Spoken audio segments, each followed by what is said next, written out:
أهلا ومرحبا بكم متابعي قناة ستارز في فيديو جديد. ما تنسوش أصدقائي دعمكم لينا بالاشتراك في القناة وتفعيل الجرس باش يوصلكم الجديد معنا، ومرحبا بكل تفاعلاتكم في التعليقات. اعتقلت الشرطة التونسية ثلاثاء رئيس الوزراء الأسبق والقيادي في حركة النهضة حمادي جبالي من داخل منزله بمحافظة سوسة شرق البلاد، على ما أعلنت زوجته ومحاميه. لم تتضح بعد أسباب إيقاف المسؤول السابق، إلا أن أصواتا تعتقد أن قرار الإيقاف جاء بسبب الأبحاث المتعلقة بشبهة غسيل الأموال والمنسوبة إلى جمعية خيرية.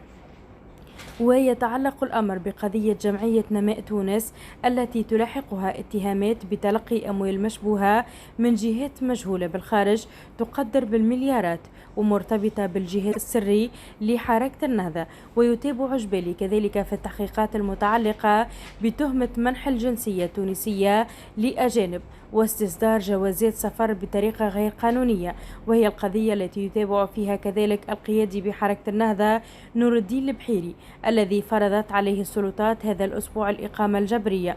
كما أنه ملاحق أيضا في قضية تسفير آلاف التونسيين إلى مناطق النزاع للقتال ضمن الجماعات الإرهابية التي لا تزال الأبحاث جارية بشأنها.